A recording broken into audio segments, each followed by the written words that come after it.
ನಮಸ್ಕಾರ ವಿದ್ಯಾರ್ಥಿಗಳೇ, ಇವತ್ತಿನ ನಮ್ಮ ಕ್ಲಾಸಲ್ಲಿ ನಾವು ಫಂಡಮೆಂಟಲ್ ರೈಟ್ಸ್ ಅಥವಾ ಮೂಲಭೂತ ಹಕ್ಕುಗಳ ಬಗ್ಗೆ ನಾವು ತಿಳ್ಕೊಳ್ಳೋಣ.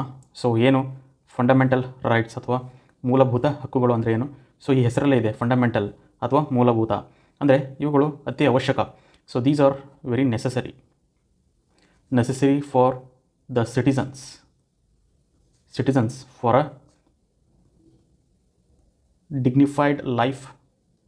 ನಮ್ಮ ಜನಗಳಿಗೆ ಅಥವಾ ಸಾರ್ವಜನಿಕರಿಗೆ ಒಂದು ಘನತೆಯುಳ್ಳ ಜೀವನ ಇರಬೇಕು, ಡಿಗ್ನಿಫೈಡ್ ಲೈಫ್ ಇರಬೇಕು.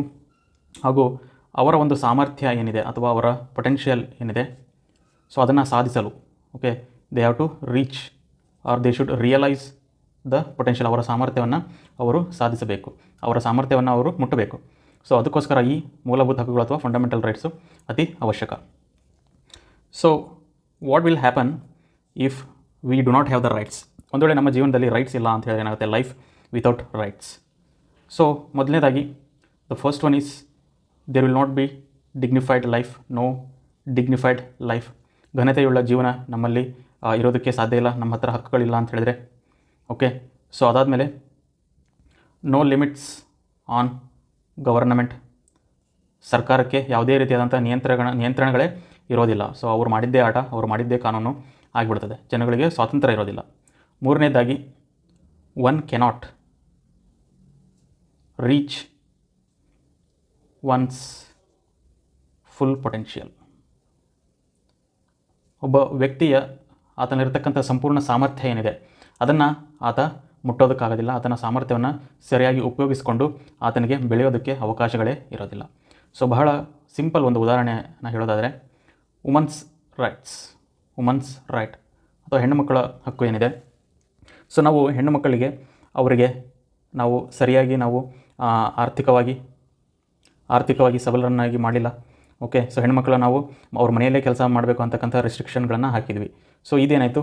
ಸೊ ಇದು ಹೆಣ್ಣು ಮಕ್ಕಳಿಗೆ ಹಕ್ಕು ಇಲ್ದಂಗೆ ಆಗಿಬಿಡ್ತು. They do not have the right to participate in the economic activity. ಆರ್ಥಿಕ ಒಂದು ಕೆಲಸದಲ್ಲಿ ಅವರಿಗೆ ಭಾಗ ಆಗೋದಕ್ಕೆ ಹಕ್ಕೇ ಕೊಡಲಿಲ್ಲ ನಾವು. ಸೊ ಅದಕ್ಕೇನಾಯಿತು? ಈ ಹೆಣ್ಣು ಮಕ್ಕಳು ಅವರಲ್ಲಿರ್ತಕ್ಕಂಥ ಒಂದು ಸಾಮರ್ಥ್ಯ ಏನಿದೆ, ಆ ಸಾಮರ್ಥ್ಯವನ್ನು ಅವರು ಅದನ್ನು ಮುಟ್ಟಲಿಕ್ಕೆ ಸಾಧ್ಯವೇ ಆಗಲಿಲ್ಲ. ಅವರ ಸಾಮರ್ಥ್ಯವನ್ನು ಅವರು ಸಾಧಿಸ್ಕೊಳ್ಳೋದಕ್ಕೆ ಸಾಧ್ಯವೇ ಆಗಲಿಲ್ಲ. ಸೊ ಅದಕ್ಕೋಸ್ಕರ ನಮ್ಮಲ್ಲಿ ರೈಟ್ಸ್ ಇಲ್ಲ ಅಂತ ಹೇಳಿದರೆ so one will not be able to reach one's full potential. So ಅದಾದಮೇಲೆ ಏನಾಗ್ತಾಯಿತ್ತು? ಒಂದು ವೇಳೆ ರೈಟ್ಸ್ ಇಲ್ಲ ಅಂದಿದ್ರೆ there will not be social harmony. ಸಾಮಾಜಿಕ ಸ್ಥಿರತೆ ಅಂತಕ್ಕಂಥದ್ದು ಇರ್ತಾ ಇರಲಿಲ್ಲ. ಸೊ ಅಲ್ಲಿ ಏನಾಗ್ತಾಯಿತ್ತು? So there could be ethnic clash ಅಥವಾ ಜನಾಂಗೀಯಗಳ ಮಧ್ಯೆ ಹೊಡೆದಾಟಗಳಾಗ್ತಾಯಿದ್ವು. ನಮ್ಮ ಸಮಾಜದಲ್ಲಿ ಶಾಂತಿ ಇರ್ತಿರಲಿಲ್ಲ, ನೋ ಪೀಸ್. ಸೋಷಿಯಲ್ ಆರ್ಡರ್ ಇರ್ತಾ ಇರಲಿಲ್ಲ, ಸಾಮಾಜಿಕ ಸುವ್ಯವಸ್ಥೆ ಇರ್ತಾ ಇರಲಿಲ್ಲ. ಈ ರೀತಿಯಾದಂಥ ಸಮಸ್ಯೆಗಳಾಗ್ತಾಯಿದ್ವು. ಸೊ ಈ ರೀತಿಯಾದಂಥ ಸಮಸ್ಯೆಗಳು ಯಾವಾಗ ಬರ್ತದೆ ಅಂತ ಹೇಳಿದ್ರೆ when there is a life without rights. So ಅದಕ್ಕೋಸ್ಕರ ನಮ್ಮ ಡೆಮೋಕ್ರಸಿನಲ್ಲಿ ನಾವೇನು ಮಾಡಿದ್ವಿ ಅಂತ ಹೇಳಿದ್ರೆ, ನಮ್ಮ ಸಂವಿಧಾನದಲ್ಲಿ in our constitution we have mentioned certain rights. ಕೆಲವೊಂದಿಷ್ಟು ಹಕ್ಕುಗಳನ್ನು ನಾವು ನಮ್ಮ ಸಂವಿಧಾನದಲ್ಲಿ ನಮೂದಿಸಿದ್ದೇವೆ. ಈ ಹಕ್ಕುಗಳು ಏನಿದಾವಲ್ಲ, so these are the fundamental rights, ಮೂಲಭೂತ ಹಕ್ಕುಗಳು ಅಂಥೇಳಿ ನಾವು ಕರಿತೀವಿ. ಸೊ ಈ ಮೂಲಭೂತ ಹಕ್ಕುಗಳ ಹಿಂದಿನ ಉದ್ದೇಶ ಏನಪ್ಪ ಅಂತ ಹೇಳಿದ್ರೆ, ನಮ್ಮ ದೇಶದಲ್ಲಿರ್ತಕ್ಕಂಥ ಪ್ರತಿಯೊಬ್ಬ ವ್ಯಕ್ತಿಗೂ ಸಹಿತ ಒಂದು ಕನಿಷ್ಠವಾದಂಥ ಹಕ್ಕು ಇರಬೇಕು. One should have the minimum right ಏನು? Minimum right to freedom, to achieve one's potential. ಒಂದು ಮಿನಿಮಮ್ ರೈಟು, ಕನಿಷ್ಠ ಹಕ್ಕು ಅಂತ ಇರಬೇಕು. ಸೊ ಅದಕ್ಕೋಸ್ಕರ ನಮ್ಮ ಸಂವಿಧಾನದಲ್ಲಿ ಮೂಲಭೂತ ಹಕ್ಕುಗಳು, ಫಂಡಮೆಂಟಲ್ ರೈಟ್ಸನ್ನು ನಾವು ನಮ್ಮ ಸಂವಿಧಾನದಲ್ಲಿ ನಾವು ಬರೆದಿದ್ದೇವೆ. So now will see what R rights. ಹಾಗಾದರೆ ಈ ಹಕ್ಕು ಅಂದರೆ ಏನು ಅನ್ನೋದನ್ನು ನಾವು ತಿಳ್ಕೊಳ್ಳೋಣ. What is right? ಹಕ್ಕು. ಸೊ ಇದರ ಡೆಫಿನೇಷನನ್ನು ನಾವು ನೋಡೋದಾದರೆ, right is nothing but it is the claims of a person over other fellow beings. So rights ಅಥವಾ ಹಕ್ಕು ಅಂತ ಹೇಳಿದರೆ it is claims of a person over other fellow beings. ಅಂದರೆ ಒಬ್ಬ ವ್ಯಕ್ತಿ ಇನ್ನೊಬ್ಬ ವ್ಯಕ್ತಿಯ ಮೇಲೆ ಆಗ್ರಹಗಳನ್ನು ಮಾಡಿದರೆ ಅದನ್ನು ನಾವು ಹಕ್ಕು ಅಂತ ಹೇಳ್ತೀವಿ. ತುಂಬ ಸಿಂಪಲ್ ಉದಾಹರಣೆ ಅಂತ ಹೇಳಿದ್ರೆ, ರೈಟ್ ಟು ಮೂಮೆಂಟ್. ಸೊ ನಾವು ನಮ್ಮ ದೇಶದಲ್ಲಿ ಎಲ್ಲಾದರೂ ಹೋಗ್ಬೋದು ಅಂತಕ್ಕಂಥ ಒಂದು ಹಕ್ಕು, ಸೊ ಅಥವಾ ಚಲಾಯಿಸ್ತಕ್ಕಂಥ ಚಲನೆಯನ್ನು ಮಾಡ್ತಕ್ಕಂಥ ಹಕ್ಕು. ನಾವು ನಮ್ಮ ದೇಶದಲ್ಲಿ ಎಲ್ಲಾದರೂ ನಾವು ಚಲಿಸ್ಬೋದು ಅಂತಕ್ಕಂಥದ್ದು. ಸೊ ಈ ರೀತಿಯಾದಂಥ ಹಕ್ಕು. ಸೊ ಯಾರಾದರೂ ನಮಗೆ ಈ ಹಕ್ಕನ್ನು ನಮ್ಮಿಂದ ಕಸ್ದುಕೊಂಡ್ಬಿಟ್ರೆ, ಯಾರಾದರೂ ನಮ್ಮನ್ನು ಒಂದು ರೂಮಲ್ಲಿ ನಮ್ಮನ್ನು ಕೂಡ ಹಾಕಿಬಿಟ್ರೆ, ಸೊ ಒಂದು ರೂಮಲ್ಲಿ ಕೂಡ ಹಾಕಿಬಿಟ್ರೆ ಏನಾಗುತ್ತೆ, so it will violate this right. Okay, so ಅವಾಗ ಈ ರೂಮಲ್ಲಿ ಕೂಡ ಹಾಕಿರ್ತಾರಲ್ಲ ಈ ವ್ಯಕ್ತಿ, ಸೊ ಇವ್ರು ಏನಿರ್ತಾನೆ, ಇವನು ಯಾರು ಕೂಡ ಹಾಕಿರ್ತಾರಲ್ಲ ಅವರ ಮೇಲೆ ಆಗ್ರಹನ ಮಾಡ್ಬೋದು. He can claim he's right. ಹೆಂಗೆ ಕ್ಲೇಮ್ ಮಾಡ್ಬೋದು? That is by moving to the court. Okay, so ಅದಕ್ಕೋಸ್ಕರ ರೈಟ್ ಅಂದರೆ it is claims of a person over other fellow being ಅಂತೇಳಿ ಹೇಳ್ತೀವಿ. ಆ್ಯಂಡ್ ಆಲ್ಸೋ ಈ ರೈಟ್ ಅಂತೇಳಿ ಏನಿದೆ claim, it is not just upon other fellow being but also upon the society. Okay, and also over the government. So ಹಕ್ಕು ಅನ್ನೋದು ಒಬ್ಬ ವ್ಯಕ್ತಿ ಇನ್ನೊಬ್ಬ ವ್ಯಕ್ತಿಯ ಮೇಲೆ ಆಗ್ರಹ ಮಾಡೋದು, ಹಾಗೂ ಒಬ್ಬ ವ್ಯಕ್ತಿ ಸಮಾಜದ ಮೇಲೂ ಸಹಿತ ಆಗ್ರಹ ಮಾಡ್ಬೋದು, ಹಾಗೂ ಆತ ಸರ್ಕಾರದ ಮೇಲೂ ಸಹಿತ ಆಗ್ರಹ ಮಾಡ್ಬೋದು. ಸೊಸೈಟಿ ಅಂತೇಳಿ ನಾವು ತೆಗೆದುಕೊಂಡ್ರೆ ಇವಾಗ ಚೈಲ್ಡ್ ಮ್ಯಾರೇಜ್ ಅಂತಿದೆ. ಓಕೆ, ಚೈಲ್ಡ್ ಮ್ಯಾರೇಜ್ ಅಂದರೆ ಶಿಶು ವಿವಾಹ ಅಂತೇನು ಹೇಳ್ತೀವಿ, ಚೈಲ್ಡ್ ಮ್ಯಾರೇಜ್. ಓಕೆ, ಸೊ ಈ ರೀತಿ ಸಮಾಜ ಒಂದು ಮಗುವಿನ ಮೇಲೆ ಹೇರಲ್ಪಟ್ಟಂತಹ ಈ ಒಂದು ಸಂಸ್ಕೃತಿ ಏನಿದೆ, ಸೊ ಇಂತಹ ಸಂಸ್ಕೃತಿಗಳನ್ನು ನಾವು ಇದು ಹಕ್ಕಿಗೆ ವಿರುದ್ಧವಾಗಿರ್ತಕ್ಕಂಥದ್ದು, ಫಂಡಮೆಂಟಲ್ ರೈಟ್ಗೆ ವಿರುದ್ಧವಾಗಿರ್ತಕ್ಕಂಥದ್ದು. ಈ ರೀತಿಯಾಗಿ ನಾವು ಸಮಾಜದ ಮೇಲೂ ಸಹಿತ ಆಗ್ರಹ ಮಾಡ್ಬೋದು. ಅದೇ ಥರ ಸರ್ಕಾರ, ಒಂದು ವೇಳೆ ಸರ್ಕಾರ ನಮ್ಮಿಂದ ಯಾವುದಾದ್ರೂ ಒಂದು ಹಕ್ಕನ್ನು ಕಸಿದುಕೊಂಡ್ರೆ, ಓಕೆ, ಉದಾಹರಣೆಗೆ ಈಕ್ವಾಲಿಟಿ, ಸಮಾನತೆ ಅಂತಕ್ಕಂಥದ್ದು, ಅಥವಾ ಸ್ವಾತಂತ್ರ್ಯ, ಫ್ರೀಡಮ್, ಇವರೇನಾದರೂ ನಮ್ಮಿಂದ ಕಸಿದುಕೊಂಡ್ರೆ ನಾವು ಸರ್ಕಾರದ ಮೇಲೂ ಸಹಿತ ಆಗ್ರಹ ಮಾಡ್ಬೋದು. ಹೇಗೆ ಆಗ್ರಹ ಮಾಡ್ಬೋದು? By going to the courts. So ಈ ರೀತಿ ನಾವು ಆಗ್ರಹ ಮಾಡ್ಬೋದು, ಕ್ಲೇಮ್ಸ್ ಅಂತ ಹೇಳ್ತೀವಿ. ಸೊ ಅಂತಹ ಕ್ಲೇಮ್ಸ್ಗಳನ್ನು ನಾವು ರೈಟ್ಸ್ ಅಂತೇಳಿ ಹೇಳ್ತೀವಿ. And these claims they should be reasonable. ನಮ್ಮ ಆಗ್ರಹ ಏನಿದೆ ಅದು ಸಮಂಜಸವಾಗಿರಬೇಕು. It should be reasonable. ಅತಿಯಾಗಿ ನಮಗೆ ರೈಟ್ ಇದೆ ಅಂಥೇಳಿ ಓಕೆ ನಾವು ಇನ್ನೊಬ್ಬರನ್ನ ಕೊಲೆ ಮಾಡೋದಕ್ಕೆ ಸಾಧ್ಯ ಇಲ್ಲ. ಓಕೆ, ಸೊ ಅದೇ ಥರ ಇನ್ನೊಬ್ಬರ ಹಕ್ಕನ್ನು ಸಹಿತ ನಾವು ಚ್ಯುತಿಗೊಳಿಸೋದಕ್ಕೆ ಸಾಧ್ಯ ಇಲ್ಲ. We should also protect and respect others rights. Okay, others rights. So ಅದಕ್ಕೋಸ್ಕರ ನಮ್ಮ ಆಗ್ರಹ, ನಮ್ಮ ಕ್ಲೇಮ್ ಏನಿದೆ, ಇಟ್ ಶುಡ್ ಬಿ ರೀಸನಬಲ್, ಅದು ಸಮಂಜಸವಾಗಿರಬೇಕು. ಆ್ಯಂಡ್ ಈ ಕ್ಲೇಮ್ ಏನಿದೆ, ಆಗ್ರಹ ಏನಿದೆ, it should be available to all equally. ಎಲ್ಲರಿಗೂ ಇದು ಸಮಾನವಾಗಿ ದೊರೆಯಬೇಕು. ಈ ಕ್ಲೇಮ್ ಅಥವಾ ಹಕ್ಕು ಅನ್ನೋದು it should be available to all equally. And remember that the rights come with the obligation or responsibility to respect others rights. ನಾನು ಹೇಳಿದಾಗೆ ಇನ್ನೊಬ್ಬರ ಹಕ್ಕನ್ನು ಸಹಿತ ನಾವು ಏನು ಮಾಡಬೇಕು, ಗೌರವಿಸಬೇಕು. ಇನ್ನೊಬ್ಬರ ಹಕ್ಕು ಏನಿದೆ, ಸೊ ಅದಕ್ಕೂ ಸಹಿತ ನಾವು ಬಾಧ್ಯತೆಯನ್ನು ನೀಡಬೇಕು, ಅದಕ್ಕೆ ಗೌರವ ನೀಡಬೇಕು. So that is why rights also comes with responsibility. ಹಕ್ಕು ಅನ್ನೋದು ಜವಾಬ್ದಾರಿಯ ಜೊತೆಗೇ ಬಂದಿರುತ್ತೆ. ಆ್ಯಂಡ್ ದೀಸ್ ರೈಟ್ಸ್ ಅಥವಾ ಹಕ್ಕು ಏನಿದೆ, so they will acquire the meaning only in a society. ಒಂದು ಸಮಾಜದಲ್ಲಿ ಮಾತ್ರ ಈ ಒಂದು ಹಕ್ಕಿಗೆ ಒಂದು ಅರ್ಥ ಅನ್ನೋದು ಇರ್ತದೆ. And these rights must be recognised by society. ಈ ಹಕ್ಕುಗಳೇನಿದ್ದಾವೆ ಇದನ್ನು ಸಮಾಜ ಗುರುತಿಸಿರಬೇಕು ಒಂದು. ಆ್ಯಂಡ್ ಈ ಹಕ್ಕುಗಳು ಸಮಾಜದಲ್ಲಿ ಮಾತ್ರ ಅದಕ್ಕೆ ಅರ್ಥ ಬರುತ್ತೆ. ಸೊ ಉದಾಹರಣೆಗೆ ಒಬ್ಬ ವ್ಯಕ್ತಿ ಇದ್ದಾನೆ ಅಂದ್ಕೊಳ್ಳಿ, ಒಬ್ಬ ವ್ಯಕ್ತಿ, ಸೊ ಈತ ಸಮಾಜದಲ್ಲಿಲ್ಲ, ಎಲ್ಲೋ ಒಂದು ಗುಡ್ಡ ಪ್ರದೇಶದಲ್ಲಿ ಐಸೋಲೇಟೆಡ್ ಆಗಿ ಒಬ್ಬನೇ ಇದ್ದಾನೆ ಅಂತ ಹೇಳಿದ್ರೆ, ಸೊ ಈತನಿಗೆ ಈ ಮೂಲಭೂತ ಹಕ್ಕುಗಳು ಅನ್ನೋದು ಸಂಬಂಧನೇ ಬರೋದಿಲ್ಲ. ಯಾಕಂದರೆ ಇವನ ಮೇಲೆ ಯಾರೂ ಕೂಡ ದಬ್ಬಾಳಿಕೆ ಮಾಡೋರಿಲ್ಲ. ಓಕೆ, ಈತ ಸ್ವತಂತ್ರವಾಗಿರ್ತಾನೆ ಕಂಪ್ಲೀಟ್ಲಿ. ಸೊ ಈತನಿಗೆ ಈ ಹಕ್ಕಿನ ಸಂಬಂಧನೇ ಬರೋಂಗಿಲ್ಲ. ಅದೇ ಒಬ್ಬ ವ್ಯಕ್ತಿ ಸಮಾಜದಲ್ಲಿದ್ದಾನೆ ಅಂದ್ಕೊಳ್ಳಿ, ಒಂದು ಸಮಾಜದಲ್ಲಿದ್ದಾನೆ ಒಬ್ಬ ವ್ಯಕ್ತಿ, ಸೊ ತುಂಬ ಜನ ಇರ್ತಾರೆ ಇಲ್ಲಿ. ಓಕೆ, ಸೊ ಇಲ್ಲಿ ಈತನಿಗೆ ಹಕ್ಕು ಅನ್ನೋದು ಬಹಳ ಮುಖ್ಯ, rights. So that is why rights comes with obligation and right has meaning only in a society and it should be recognized by the society. And also remember that the rights, they change from time to time and society to society. ಹಕ್ಕುಗಳೇನಿದ್ದಾವೆ ಇದು ಸಮಯದಿಂದ ಸಮಯಕ್ಕೆ ಬದಲಾಗ್ತದೆ ಮತ್ತು ಸಮಾಜದಿಂದ ಸಮಾಜಕ್ಕೂ ಸಹಿತ ಬದಲಾಕತ್ತಿದೆ. So ಹೆಂಗೆ ಬದಲಾಕತ್ತಪ್ಪ ಅಂತ ಹೇಳಿದ್ರೆ, ಮೊದಲನೇದು ಟೈಮ್ ಟು ಟೈಮ್ ಅಂತೇಳಿ ಹೇಳ್ತೀವಿ. ಸೊ ಉದಾಹರಣೆಗೆ ನಮ್ಮ ಭಾರತವನ್ನೇ ತಗೊಳ್ಳಿ, ಇಂಡಿಯಾ. ಓಕೆ, ಸೊ ನಮ್ಮ ಇಂಡಿಯಾ ಏನಿದೆ, ಹಳೆಯ ಕಾಲದಾಗ ಏನಿತ್ತು, ಚೈಲ್ಡ್ ಮ್ಯಾರೇಜ್ ಅಂತ ಇತ್ತು. ಓಕೆ, ಅದಾದಮೇಲೆ ಸತಿ ಪದ್ಧತಿ ಅಂಥೇಳಿ ಇತ್ತು. ಓಕೆ, ಆವಾಗ.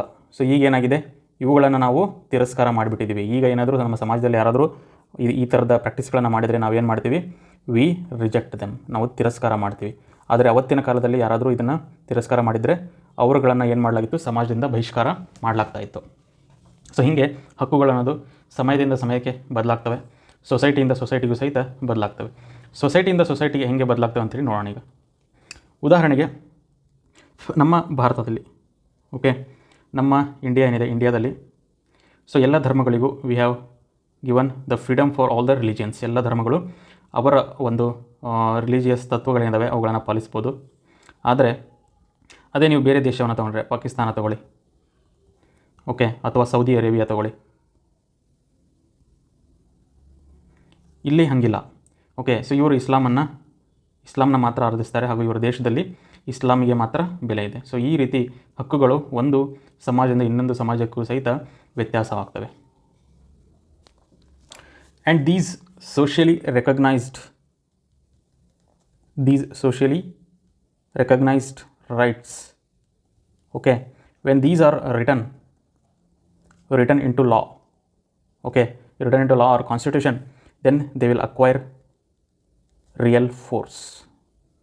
ಸೊ ಯಾವಾಗ ಸಮಾಜ ಒಪ್ಪಿಕೊಂಡಂಥ ಹಕ್ಕುಗಳೇನಿದ್ದಾವೆ ಇವುಗಳನ್ನು ನಾವು ಒಂದು ಕಾನೂನು ಅಥವಾ ನಮ್ಮ ಸಂವಿಧಾನದಲ್ಲಿ ಅದನ್ನು ಬರೆದಿಟ್ಟಾಗ ಅದಕ್ಕೆ ಏನಾಗುತ್ತೆ, ನಿಜವಾದ ಶಕ್ತಿ ಬರುತ್ತೆ. It will acquire a real force. ಆವಾಗ ಮಾತ್ರ ಅದಕ್ಕೆ ನಿಜವಾದ ಶಕ್ತಿ. ಒಂದು ವೇಳೆ ನಾವು ಅದನ್ನು ಬರೀಲಿಲ್ಲ ನಮ್ಮ ಸಂವಿಧಾನದಲ್ಲಿ ಅಂತ ಹೇಳಿದರೆ ಅದು ಅಂಥ ಹಕ್ಕು ನಮ್ಮ ನಿಜವಾದ ಶಕ್ತಿ ಇರೋದಿಲ್ಲ ಅದಕ್ಕೆ. ಯಾಕಂದರೆ ನಾವು ಅದನ್ನು ಬರದೇ ಇಲ್ಲ ಅಂತ ಹೇಳಿದ್ರೆ it will just become a moral right. ಕೇವಲ ಒಂದು ನೈತಿಕ ಹಕ್ಕಾಗಿ ಉಳಿತದೆ ಹೊರತು ಅದಕ್ಕೆ ನಿಜವಾದ ಶಕ್ತಿ ಅಂತಕ್ಕಂಥದ್ದು ಬರೋದಿಲ್ಲ. ನಾವು ಕೋರ್ಟಿಗೆ ಹೋಗಿ ನಮ್ಮ ಹಕ್ಕು ಚ್ಯುತಿಯಾಗಿದೆ ಅಂತೇಳಿ ನಾವು ಕಂಪ್ಲೇಂಟ್ ಮಾಡೋಕ್ಕೆ ಸಹಿತ ಆಗೋದಿಲ್ಲ. ಸೊ ನಾವು we will look into the need of rights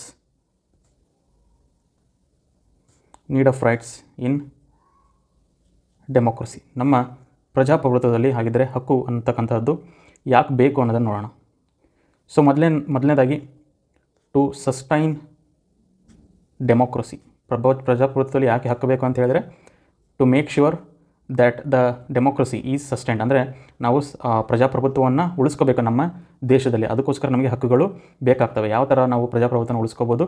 that is by right to vote, ಮತ ಚಲಾವಣೆ ಮಾಡ್ತಕ್ಕಂಥ ಹಕ್ಕು, and right to be elected.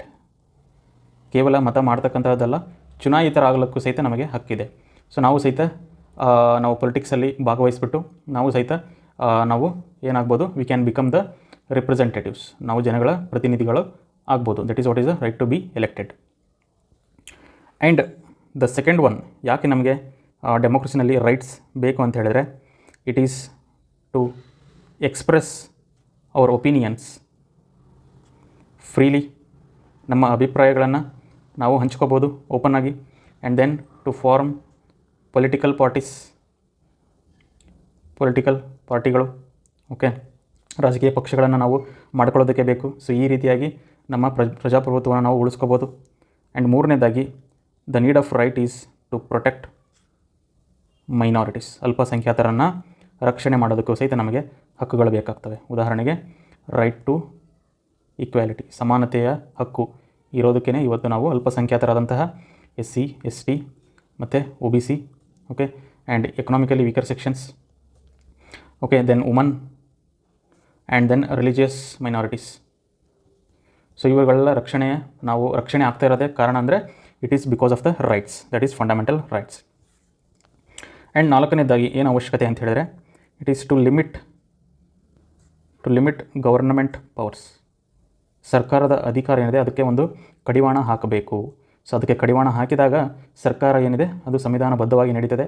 ಅದು ಜನಗಳ ಹಕ್ಕನ್ನು ಏನು ಮಾಡ್ತಾರೆ, ಅವರು ರಕ್ಷಣೆ ಮಾಡ್ತಾರೆ. They will protect it.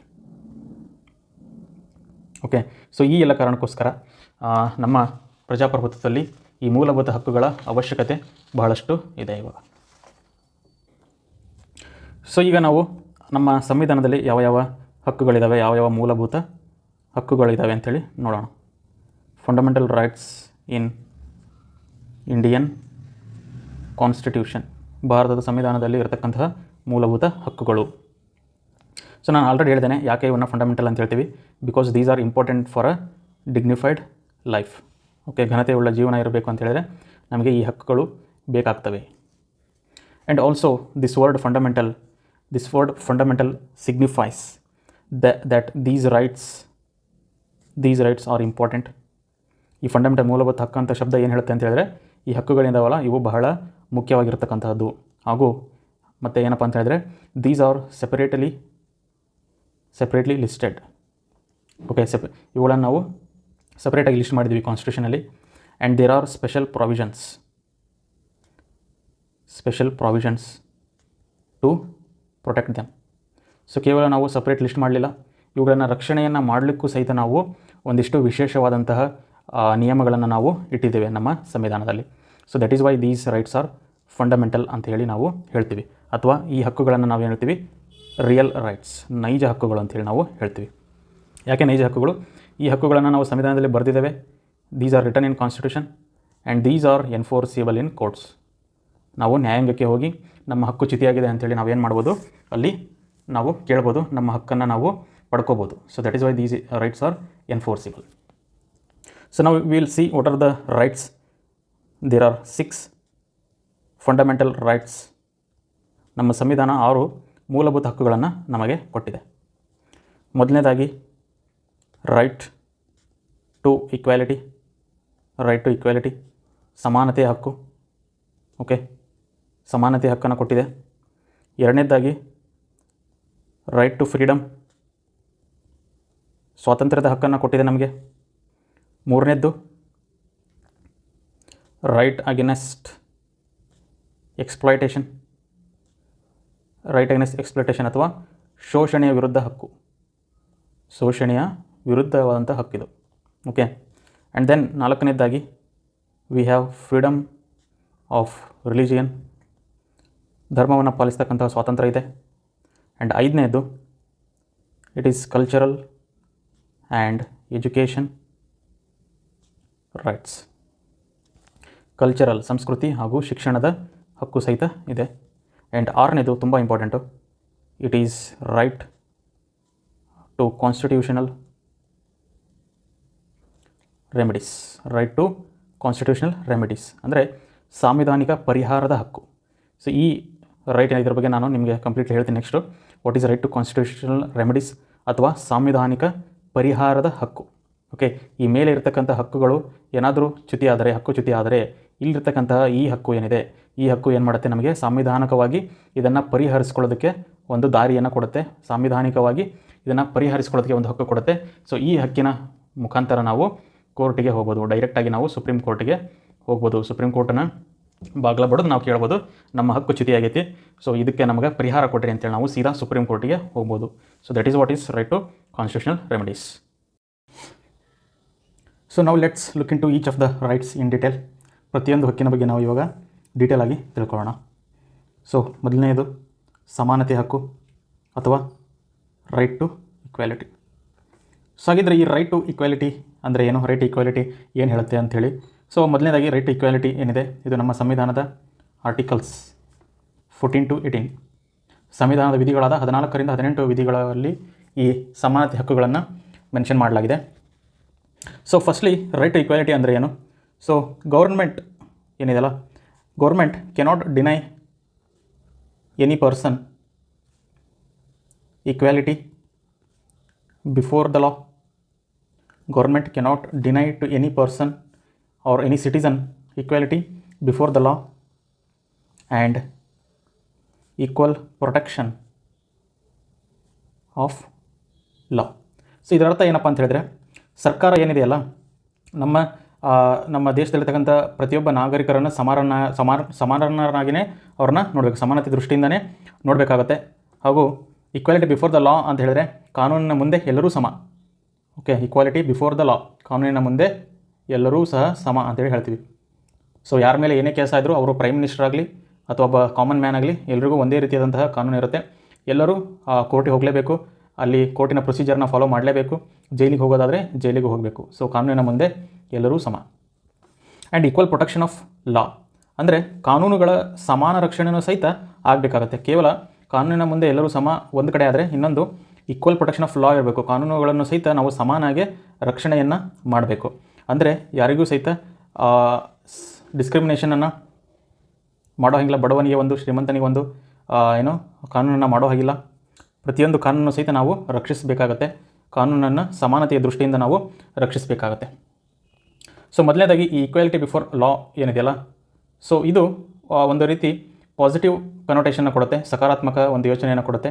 ಯಾವ ರೀತಿ ಸಕಾರಾತ್ಮಕಗಳು ಅಂತ ಹೇಳಿದ್ರೆ, ಮೊದಲನೇದಾಗಿ ಎಲ್ಲರನ್ನೂ ಸಮಾನರನ್ನಾಗಿ ನಾವು ಕಾಣಬೇಕು. ಅದು ಸರ್ಕಾರ ಎಲ್ಲರನ್ನೂ ಸಮಾನರನ್ನಾಗಿಯೇ ಕಾಣಬೇಕಾಗತ್ತೆ.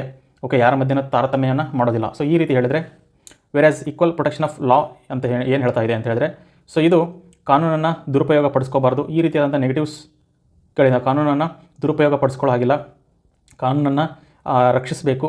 ಸೊ ಶ್ರೀಮಂತರಿಗೊಂದು ಬಡವರಿಗೊಂದು ಕಾನೂನನ್ನು ಮಾಡೋ ಹಾಗಿಲ್ಲ. ಸೊ ಈ ರೀತಿಯಾದಂತಹ ಒಂದಿಷ್ಟು ನೆಗೆಟಿವ್ ಕನೋಟೇಷನ್ಗಳನ್ನು, ನಕಾರಾತ್ಮಕ ಒಂದಿಷ್ಟು ಸ್ಟೇಟ್ಮೆಂಟ್ಸ್ಗಳನ್ನು ಈ ಈಕ್ವಲ್ ಪ್ರೊಟೆಕ್ಷನ್ ಲಾ ನಮಗೆ ಹೇಳಿಕೊಡುತ್ತೆ.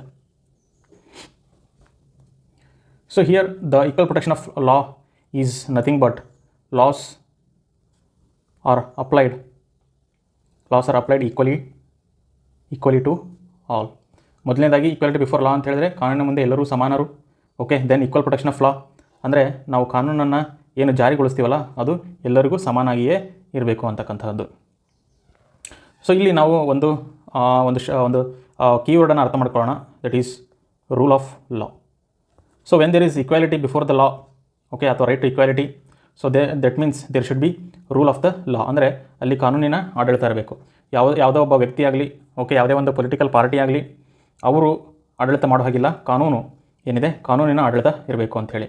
ಸೊ ಇದರರ್ಥ the rule of law means that no person is above the law. ಯಾವ ವ್ಯಕ್ತಿನೂ ಕೂಡ ಕಾನೂನಿಗಿಂತ ಶ್ರೇಷ್ಠನಲ್ಲ. ಓಕೆ, ಎಲ್ಲರನ್ನೂ ನಾವು ಸಮಾನರನ್ನಾಗಿಯೇ ಕಾಣಬೇಕು ಅಂತಕ್ಕಂಥದ್ದು. Everybody should be treated equally. That is what is no person is above the law. And this rule of law is nothing but it is the governance through the laws. ಅಂದರೆ ನಾವು ಯಾರನ್ನ ಇಲ್ಲಿ ಆಯ್ಕೆ ಮಾಡಿರ್ತೀವಲ್ಲ, ಇವರು ಏನು ಆಡಳಿತ ಮಾಡಬೇಕು, ಇವರು ಯಾವ ಥರ ಆಡಳಿತ ಮಾಡಬೇಕು ಅಂದರೆ it should B based on the loss. ಅದು ಕಾನೂನಿನ ಮುಖಾಂತರವಾಗಿ ಅವರು ಆಡಳಿತವನ್ನು ಮಾಡಬೇಕು ಹೊರತು ಇವರು ಮನಸ್ಸೋ ಇಚ್ಛೆ ಮಾಡೋಂಗಿಲ್ಲ. That is what is rule of law. And now this rule of law is the foundation of any democracy.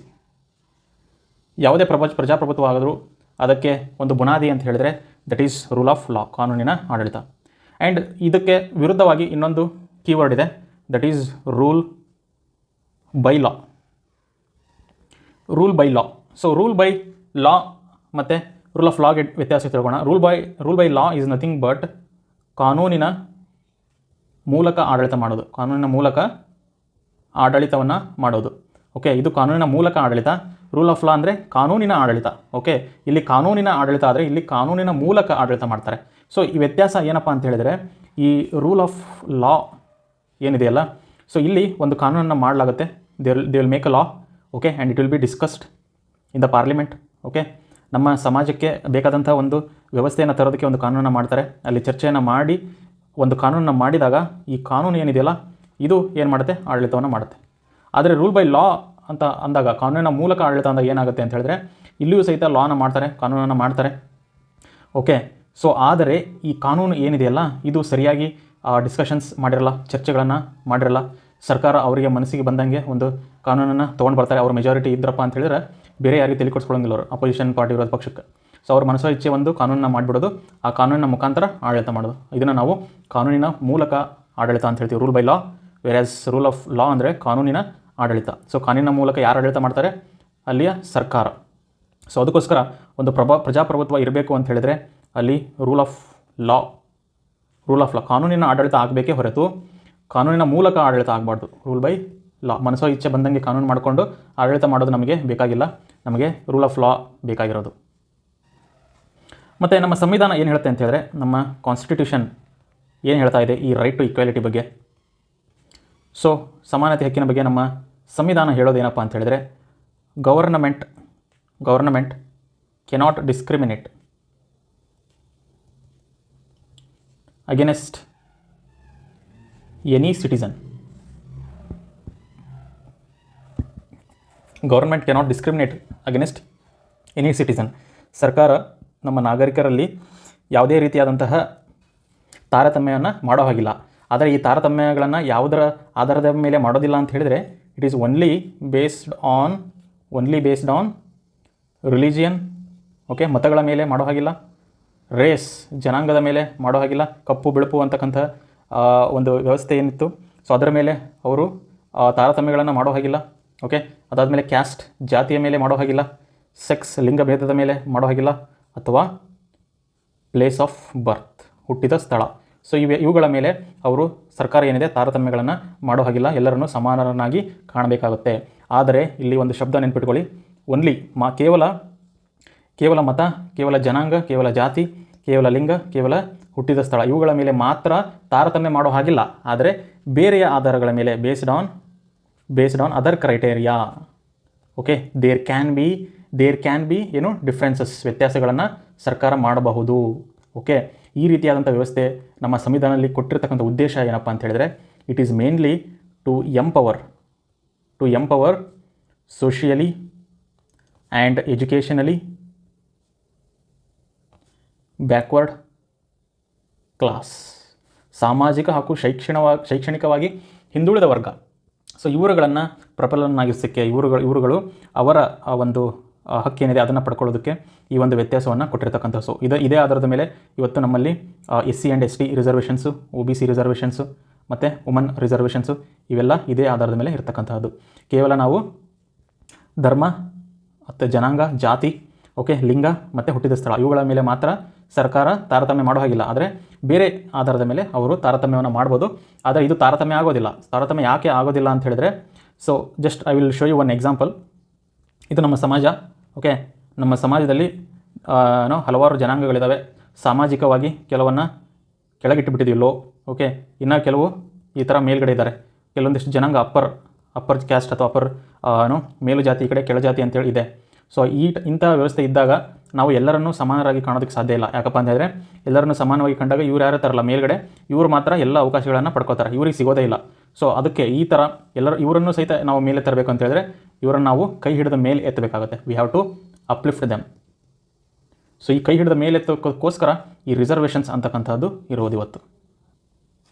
And also the right to equality ಏನು ಹೇಳುತ್ತೆ ಅಂತ ಹೇಳಿದ್ರೆ, ಸೊ ಎವ್ರಿ ಸಿಟಿಸನ್ ಅಥವಾ every citizen will have access to public place. ಸಾರ್ವಜನಿಕ ಸ್ಥಳ ಅಂತಕ್ಕಂಥವು ಏನಿದೆಯಲ್ಲ, ಅದಕ್ಕೆ ಪ್ರತಿಯೊಬ್ಬ ನಾಗರಿಕನಿಗೂ ಸಹಿತ ಅಲ್ಲಿ ಅವಕಾಶ ಇರಬೇಕು, ಅದಕ್ಕೆ ಒಪ್ಪಿಗೆ ಇರಬೇಕು, ಪರ್ಮಿಷನ್ಸ್ ಇರಲೇಬೇಕು. ಸೊ ಉದಾಹರಣೆಗೆ ಪಬ್ಲಿಕ್ ಪ್ಲೇಸಸ್ ಅಂತ ಹೇಳೋದಾದರೆ, ಒಂದು ಹಳ್ಳಿಯಲ್ಲಿರ್ತಕ್ಕಂಥ ವೆಲ್ಸ್, ಬಾವಿಗಳಾಗಿರ್ಬೋದು, ಅಥವಾ ಕೆರೆಗಳು, ಓಕೆ, ಲೇಕ್ಸ್ ಅಥವಾ ನದಿ, ರಿವರ್ ಆಗಲಿ. Okay, and then public places such as hotels, okay, cinema halls. So ಈ ರೀತಿಯಾದಂಥ ಸಾರ್ವಜನಿಕ ಸ್ಥಳಗಳಲ್ಲಿ ಯಾವುದೇ ರೀತಿಯಾದಂಥ ತಾರತಮ್ಯಗಳು ಇರಬಾರ್ದು. Especially based on the religion, caste, sex, place of birth ನಾವೇನು ನೋಡಿದ್ವಲ್ಲ ಅದರ ಮೇಲೆ ತಾರತಮ್ಯಗಳನ್ನು ಮಾಡೋ ಹಾಗಿಲ್ಲ. ಸೊ ಉದಾಹರಣೆಗೆ ನೀವು ಹೋಟೆಲ್ಸ್ ತೊಗೊಳ್ಳಿ. ಯಾವುದಾದ್ರೂ ಒಂದು ಹೋಟೆಲಲ್ಲಿ ಎಲ್ಲಾದರೂ ನೀವು ನೋಡಿದ್ದೀರಾ, ಇಲ್ಲಿ ಈ ಧರ್ಮದವರಿಗೆ ಮಾತ್ರ ಅವಕಾಶ, ಬೇರೆ ಧರ್ಮದವರಿಗೆ ಇಲ್ಲ, ಅಥವಾ ಈ ಜಾತಿಯವರಿಗೆ ಮಾತ್ರ ಅವಕಾಶ, ಬೇರೆಯವರಿಗೆ ಇಲ್ಲ ಅಂತಕ್ಕಂಥದ್ದು ಏನಾದರೂ ನೋಡಿದರೆ, ಹಿ ವಿಲ್ ಬಿ ಪನಿಷ್ಡ್. ಅವರನ್ನು ಪನಿಷ್ ಮಾಡಲಾಗುತ್ತೆ. Because it is against the constitution, ನಮ್ಮ ಸಂವಿಧಾನಕ್ಕೆ ವಿರುದ್ಧವಾಗಿರತಕ್ಕಂಥದ್ದು. ಸೊ ಅಂಥವರನ್ನು ನಾವು ಪನಿಷ್ ಮಾಡಬೇಕಾಗುತ್ತೆ. ಸೊ ಇದಿಷ್ಟು ಆರ್ಟಿಕಲ್ 14 ಮತ್ತು 15 ಬಗ್ಗೆ. ಸೊ ನಾವು ಆರ್ಟಿಕಲ್ 14 ಬಗ್ಗೆ ನಾವು ನೋಡಿದ್ದೇವೆ. So that is equality before the law and equal protection of law. So ಇದು article 14. So whereas article 15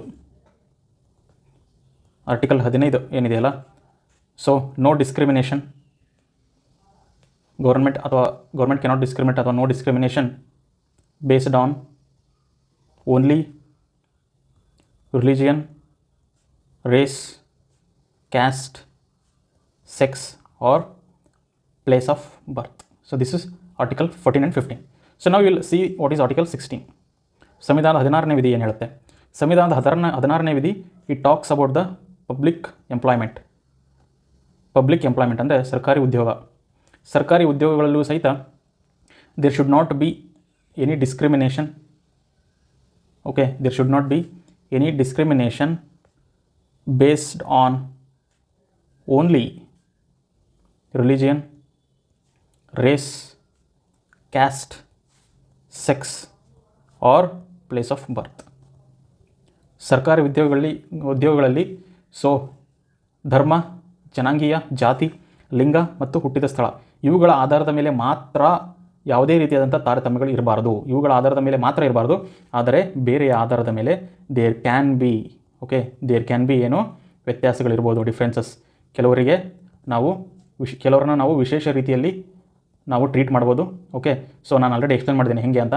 so ಕೆಳವರ್ಗದವರನ್ನು ಮೇಲೆ ಎತ್ತೋದಕ್ಕೆ ಈ ಒಂದು ಅವಕಾಶ, ಈ ಒಂದು ವ್ಯವಸ್ಥೆನ ನಮ್ಮ ಸಂವಿಧಾನದಲ್ಲಿ ಕೊಡಲಾಗಿದೆ. ಸೊ ಈ ವ್ಯವಸ್ಥೆಯನ್ನು ನಾವು ಏನು ಹೇಳ್ತೀವಿ ಅಂತ ಹೇಳಿದ್ರೆ, it is positive discrimination.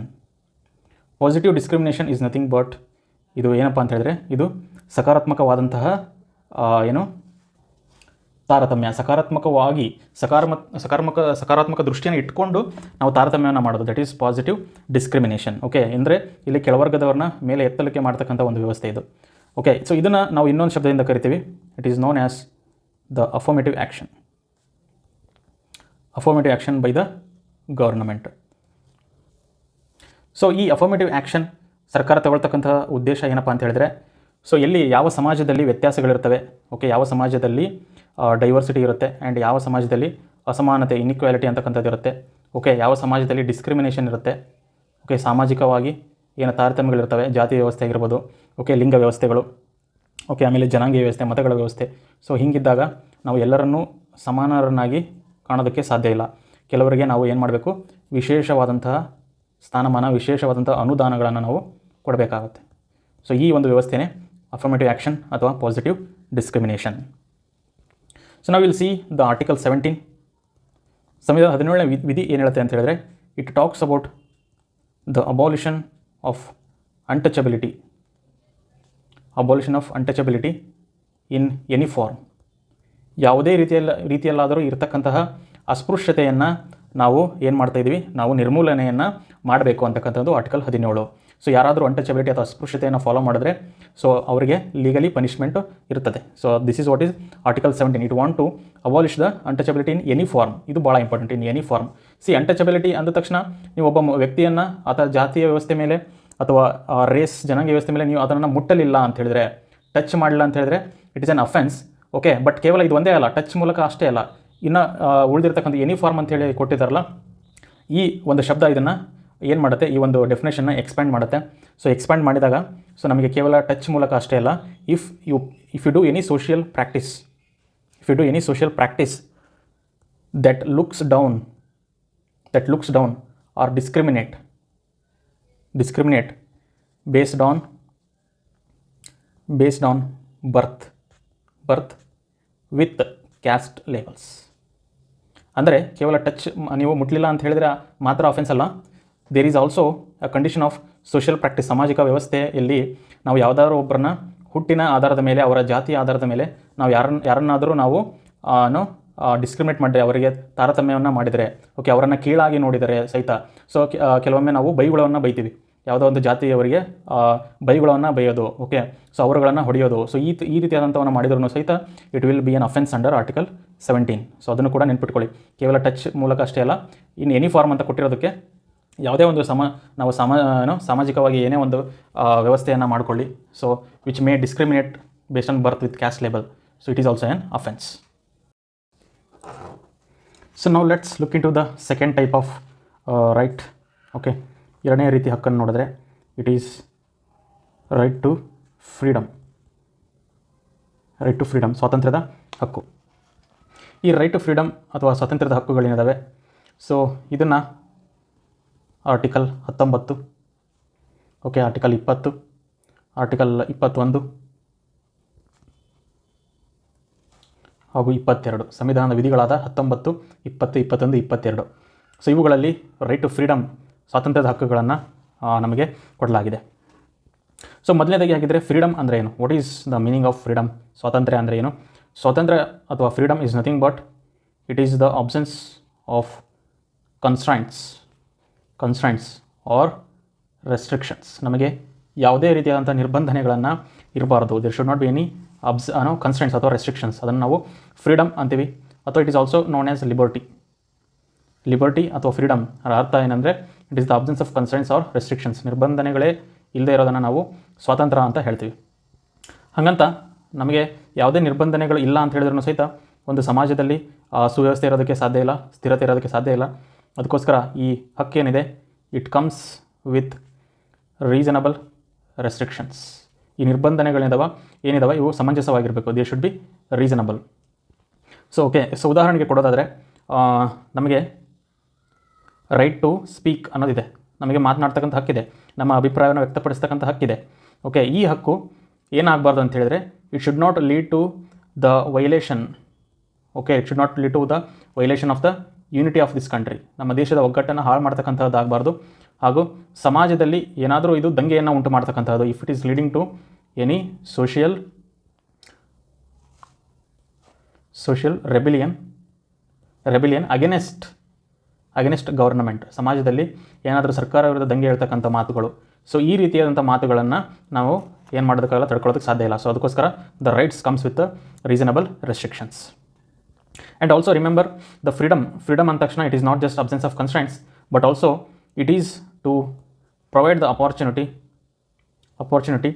To realise one's potential. ಒಬ್ಬ ವ್ಯಕ್ತಿಯಲ್ಲಿರ್ತಕ್ಕಂಥ ಸಾಮರ್ಥ್ಯವನ್ನು ಆತ ಸಾಧಿಸಿಕೊಳ್ಳೋದಕ್ಕೆ ಒಂದು ಅವಕಾಶವನ್ನು ಕೊಡೋದು ಸಹಿತ ಸ್ವಾತಂತ್ರ್ಯ ಆಗುತ್ತೆ. ಸೊ ಉದಾಹರಣೆಗೆ ಹೇಳಬೇಕಂದ್ರೆ ಎಜುಕೇಷನ್, ಶಿಕ್ಷಣ, ಒಳ್ಳೆಯ ಆರೋಗ್ಯ, ಹೆಲ್ತ್. ಸೊ ಇವೆಲ್ಲವನ್ನು ನಾವು ಕೊಟ್ಟಾಗ ಒಬ್ಬ ವ್ಯಕ್ತಿ ತನ್ನ ಸಾಮರ್ಥ್ಯವನ್ನು ಆತ ಕಾಣಬಹುದು. ಅದಕ್ಕೋಸ್ಕರ freedom is not just the absence of constraints, it is also the opportunity to realise one's potential. That is also definition of freedom. So ನಮ್ಮ ಸಂವಿಧಾನದ ಆರ್ಟಿಕಲ್ 19ರಲ್ಲಿ 6 ರೀತಿಯಾದಂತಹ ಸ್ವಾತಂತ್ರ್ಯಗಳನ್ನು, ಫ್ರೀಡಮ್ಗಳನ್ನು ಮೆನ್ಷನ್ ಮಾಡಲಾಗಿದೆ ಆರ್ಟಿಕಲ್ 19ನಲ್ಲಿ. ಸೊ ಯಾವುದದು ಅಂತೇಳಿ ನೋಡೋದಾದರೆ first one is freedom of speech and expression. ಮಾತು ಮತ್ತು ಅಭಿವ್ಯಕ್ತಿ ಸ್ವಾತಂತ್ರ್ಯ. ಸೊ ಈ ಒಂದು ಸ್ಪೀಚ್ ಆ್ಯಂಡ್ ಎಕ್ಸ್ಪ್ರೆಷನಲ್ಲೇ ಫ್ರೀಡಮ್ ಆಫ್ ಪ್ರೆಸ್. ಇವೆಲ್ಲ ಸೋಷಿಯಲ್ ಮೀಡಿಯಾ, ಪ್ರೆಸ್ಸು, ಇವೆಲ್ಲ ವಾರ್ತೆಯ ಚಾನಲ್ಗಳು ಇವೆಲ್ಲ ಬರೋದು ಇದೇ ಹಕ್ಕಲ್ಲಿ, freedom of speech and expression. And ಎರಡನೇದ್ದು the freedom to assemble in peaceful manner without arms. ಅಂದರೆ ಜನಗಳು ಅವರು ಯಾವುದೇ ರೀತಿಯಂಥ ಆಯುಧಗಳು ಇಲ್ಲದೇ ಶಾಂತಿಯುತವಾಗಿ ಅವರು ಸಭೆಯನ್ನು ಸೇರಿಕೊಂಡು ಅವರು ಚರ್ಚೆಗಳನ್ನು ಸಹಿತ ಮಾಡಬಹುದು. That is what is to assemble. The third one is to form associations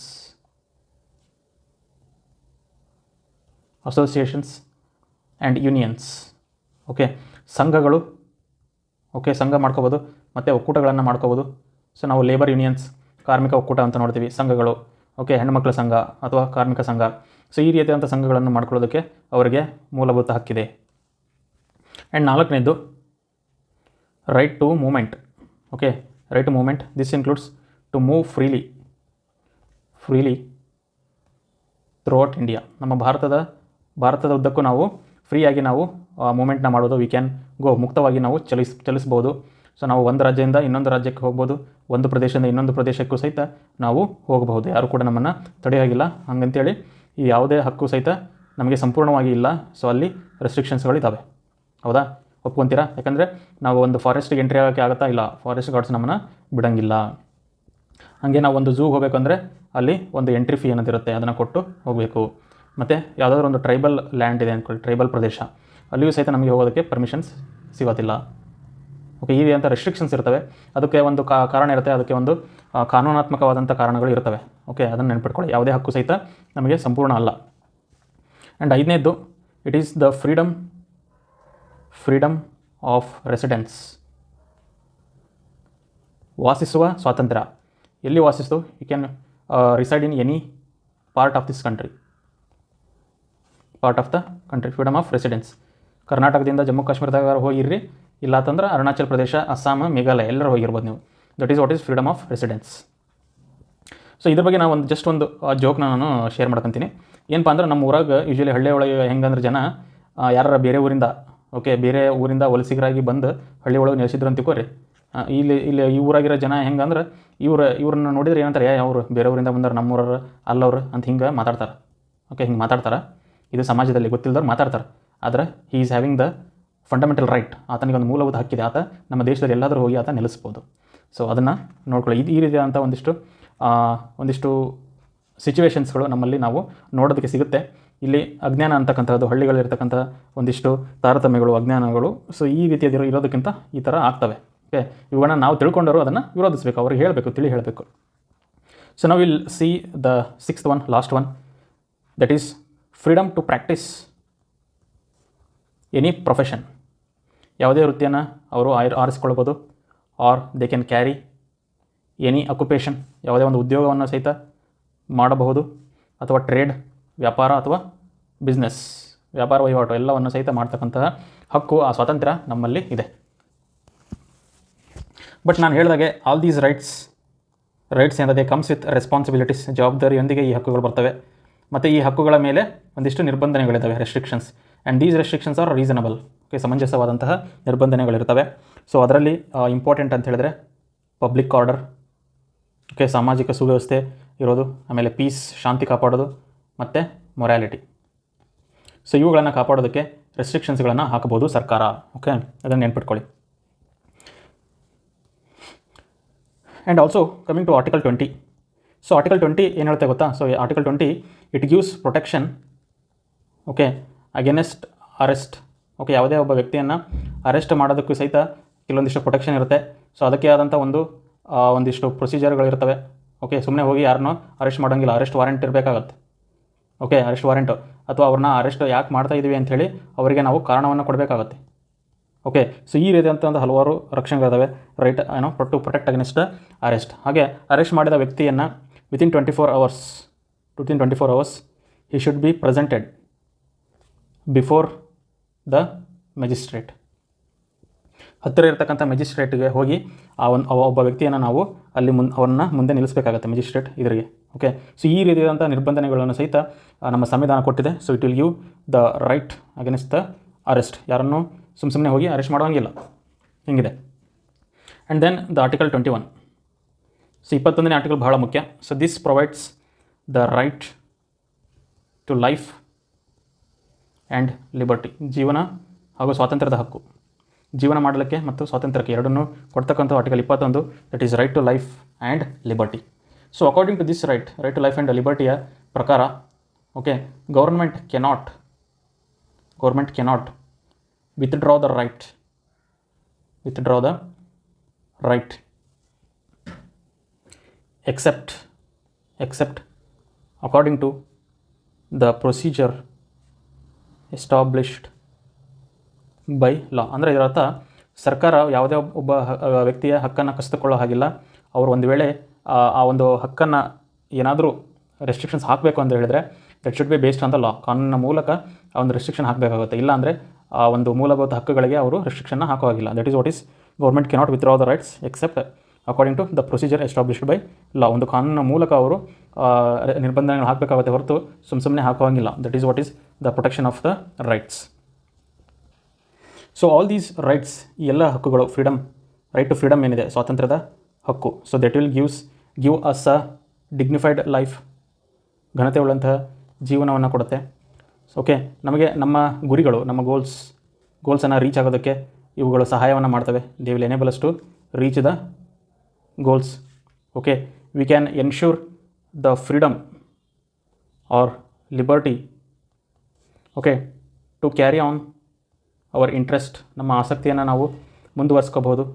okay, ಯಾರೂ ನಮಗೆ ರೆಸ್ಟ್ರಿಕ್ಷನ್ಸ್ ಹಾಕೋಗಿಲ್ಲ. And also we can ensure that our potential is reached. ನಮ್ಮ ಸಾಮರ್ಥ್ಯವನ್ನು ನಾವು ಮುಟ್ಟಬಹುದು. ಓಕೆ, ಸೊ ಈ ರೀತಿಯಂಥ ಸ್ವಾತಂತ್ರ್ಯಗಳು ನಮ್ಮ ಸಮಾಜದಲ್ಲಿ ಇರೋದಕ್ಕೆ ಇವತ್ತು ನಮ್ಮ ಸಮಾಜ ಏನಿದೆ it is very United. Okay, ಆಮೇಲೆ ಸೋಷಿಯಲಿ ಆರ್ಡರ್ ಇದೆ, ಸಮಾಜದಲ್ಲಿ ಸುವ್ಯವಸ್ಥೆ ಇದೆ. ಓಕೆ, ಪ್ರತಿಯೊಬ್ಬರಿಗೂ ಅವರಿಗೆ ಬದುಕುವ ಮಾರ್ಗವನ್ನು ಪಡ್ಕೊಳ್ತಕ್ಕಂಥ ಹಕ್ಕಿದೆ. ಓಕೆ, ಸೊ ಇವೆಲ್ಲ ಹಕ್ಕುಗಳನ್ನು ನಮ್ಮ ಸಂವಿಧಾನ ನಮಗೆ ಕೊಟ್ಟಿದೆ. ನಾವು let's see the next type of right. So ಮುಂದಿನ ಹಕ್ಕಿನ ರೀತಿ ಇರತಕ್ಕಂಥದ್ದು it is right against exploitation. ಅಂದರೆ ಶೋಷಣೆಯ ವಿರುದ್ಧ ಹಕ್ಕು. ಶೋಷಣೆ ವಿರುದ್ಧ ಹಕ್ಕು. ಓಕೆ, ಈ ಶೋಷಣೆ ವಿರುದ್ಧ ಹಕ್ಕಿನಲ್ಲಿ ಯಾವ ಥರ ಮೆನ್ಷನ್ ಮಾಡಲಾಗಿದೆ ಅಂತ ಹೇಳಿದ್ರೆ, ಸೊ ಮೊದಲನೇದಾಗಿ ಟ್ರಾಫಿಕ್ ಇನ್ ಹ್ಯೂಮನ್ ಬೀಯಿಂಗ್ಸ್, ಮನುಷ್ಯರ ವ್ಯಾಪಾರ, ಮನುಷ್ಯರನ್ನೇ ಮಾರೋದು ಓಕೆ, ಮನುಷ್ಯರನ್ನ ಖರೀದಿ ಮಾಡೋದು, ಈ ಥರದನ್ನ ಟ್ರಾಫಿಕ್ ಅಂತ ಹೇಳ್ತಾರೆ. ಟ್ರಾಫಿಕ್ ಅಂದ ತಕ್ಷಣ ನೀವು ಮತ್ತೆ ವಾಹನ ದಟ್ಟಣೆ ಆ ಟ್ರಾಫಿಕ್ ಅಂತೇಳಿ ಅನ್ಕೋಬೇಡ್ರಿ. It is basically buying and selling of humans, traffic in human beings. ಇದನ್ನು ನಮ್ಮ ಸಂವಿಧಾನದಲ್ಲಿ ಇದಕ್ಕೆ ಆಕ್ಷೇಪಣೆ ಇದೆ, ಇದಕ್ಕೆ ಪರ್ಮಿಷನ್ ಇಲ್ಲ. Then second one is forced labour. Okay, forced labour ಅಂದರೆ ಒತ್ತಾಯವಾಗಿ ಕೆಲಸಗಳನ್ನು ಮಾಡಿಸ್ಕೊಳ್ಳೋದು, ಕಾರ್ಮಿಕರನ್ನು ಹಿಡ್ಕೊಳ್ಳೋದು. ಸೊ ಈ ರೀತಿ ಫೋರ್ಸ್ಡ್ ಲೇಬರನ್ನು ಮಾಡೋ ಹಾಗಿಲ್ಲ. And third one is child labour. ಸಣ್ಣ ಮಕ್ಕಳನ್ನು ಕೆಲಸಕ್ಕೆ ಹಚ್ಕೊಳ್ಳೋದು, ಕೆಲಸಕ್ಕೆ ಇಟ್ಕೊಳ್ಳೋದು, ಸೊ ಅವರನ್ನು ದುಡಿಸ್ಕೊಳ್ಳೋದು. ಸೊ ಇದನ್ನು ಸಹಿತ ನಮ್ಮ ಸಂವಿಧಾನದಲ್ಲಿ ಇದಕ್ಕೆ ವಿರೋಧ ಇದೆ. ಸೊ ಇದರಲ್ಲಿ ಎಸ್ಪೆಷಲಿ ಬಿಲೋ 14 years ಏಜ್, 14 ವರ್ಷಕ್ಕಿಂತ ಕಡಿಮೆ ಇರತಕ್ಕಂಥ ವಯಸ್ಸಿನ ಮಕ್ಕಳು, ಇವರನ್ನು ಚೈಲ್ಡ್ ಲೇಬರ್ ಆಗಿ ಇಟ್ಕೊಳ್ಳೋದಕ್ಕೆ ಯಾವುದೇ ರೀತಿಯಾದಂಥ ಪರ್ಮಿಷನ್ ಇರೋಂಗಿಲ್ಲ.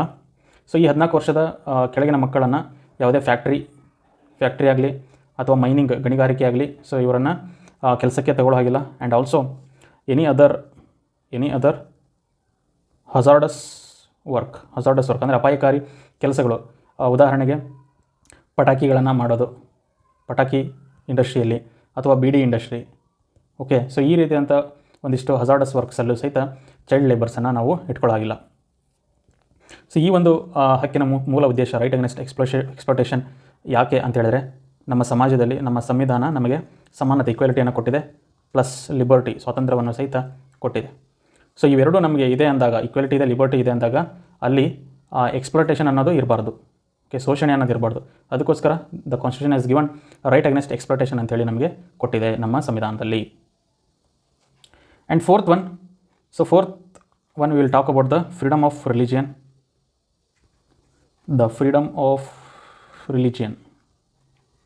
ಸೊ ಈ freedom of religion from article 25, 26, 27, 28 ಸಂವಿಧಾನದ 25, 26, 27, 28 ಈ ವಿಧಿಗಳು ಫ್ರೀಡಮ್ ಆಫ್ ರಿಲಿಜಿಯನ್, ಧರ್ಮದ ಸ್ವಾತಂತ್ರ್ಯವನ್ನು ನಮಗೆ, this is not the religion ಅಲ್ಲ, it is religion, freedom of religion.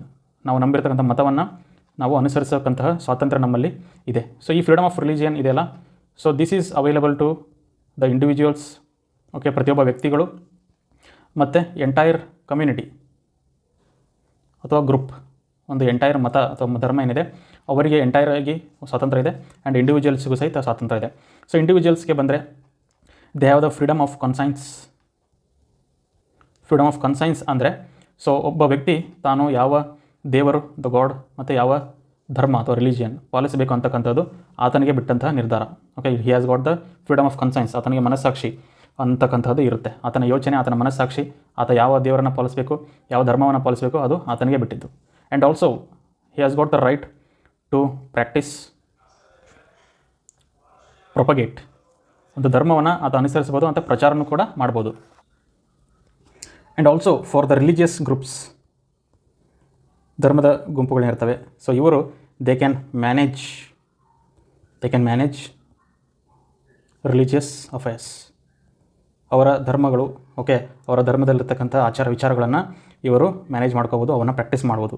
These are some of the religious rights. And also remember these rights they have also restrictions. ಕೆಲವೊಂದಿಷ್ಟು ನಿರ್ಬಂಧನೆಗಳಿದ್ದಾವೆ. And ಈ ನಿರ್ಬಂಧನೆಗಳು reasonable ಆಗಿರಬೇಕು. Okay, and ಈ ನಿರ್ಬಂಧನೆಗಳಲ್ಲಿ important ಆಗಿ public order, ಸಮಾಜದ ಸುವ್ಯವಸ್ಥೆ, ಮೊರಾಲಿಟಿ ಕಾಯ್ತಕ್ಕಂಥದ್ದು, ಆ್ಯಂಡ್ ಆಲ್ಸೋ ಹೆಲ್ತ್, ಆರೋಗ್ಯ. ಸೊ ಇವುಗಳ ಮೇಲೆ ನಿರ್ಬಂಧನೆಗಳು ಸಹಿತ ಇದ್ದಾವೆ. ಇದಕ್ಕೆ ತುಂಬಾ ಮುಖ್ಯವಾದಂಥ ಒಂದು ಉದಾಹರಣೆ, ಎಕ್ಸಾಂಪಲ್ ಅಂತ ಹೇಳಿದ್ರೆ, ನಮ್ಮ ಸರ್ಕಾರ ತ್ರಿವಳಿ ತಲಾಖನ್ನು ಬ್ಯಾನ್ ಮಾಡಿತು. ಸೊ ಈ ತ್ರಿವಳಿ ತಲಾಖ್ ಅನ್ನೋದು ಇಸ್ಲಾಂ ಜನಗಳು ಅವರು ಪಾಲಿಸ್ತಾ ಇದ್ದವರು, ಅವರ ಒಂದು ಧರ್ಮದಲ್ಲಿ ಪಾಲಿಸ್ತಾ ಇದ್ದಂಥವರು. ಆದರೆ ಇದನ್ನು ಯಾಕೆ ನಾವು ಬ್ಯಾನ್ ಮಾಡಿದ್ವಿ ಅಂತ ಹೇಳಿದ್ರೆ, ಇಟ್ ವಾಸ್